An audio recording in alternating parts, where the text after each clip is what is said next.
இப்ப நீ நல்லா விளையாடுற அப்படின்னு சொல்றாரு. விஜய் சேதுபதி சார் சொல்றாரு. அத ஏன் வியன்னா வச்சு சொல்ல வைக்கிறாரு? அப்ப நல்லா பண்ணியுமே இன்னொருத்தவங்களுக்கு யார் எலிவேஷன் கிடைக்குது? வியானாக்கு கிடைக்குது. அப்ப நீங்க என்ன ட்ரை பண்றீங்க? இதுதான் எங்களோட கேள்வி. அதே மாரி தான் இந்த இடத்துல நீங்க இந்த ஒரு வார்த்தை சொல்லியிருந்தா எங்களுக்கு இன்னும் நல்லா இருந்திருக்குமே. எல்லாத்தையுமே பண்ணிட்டு, எல்லாத்தையுமே இது பண்ணிட்டு கடைசில யோசிச்சு பாருங்க ப்ரோ. அது கிடைக்கிறது நல்லா கிடைக்கணும் ப்ரோ. அதுக்காக தான் உள்ளே அதுக்கு தானே உள்ள போயிருக்கோம். அதுக்கு தானே உழைக்கிறான். அவ்வளவு எஃபோர்ட் போடுறான்.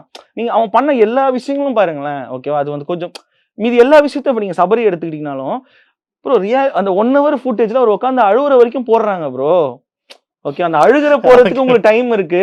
இந்த விஷயத்த சொல்றதுக்கு உங்களுக்கு டைம் இல்லையா?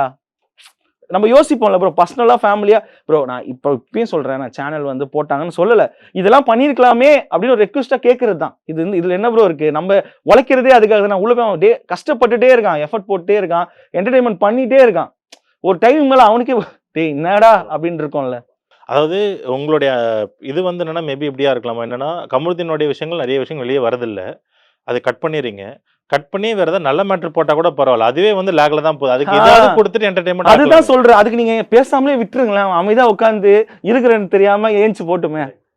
பேசவும் விட மாட்டீங்க. அவன் ஏஞ்சாலே உங்களுக்கு பிடிக்க மாட்டுது. உட்காருங்கிறீங்க.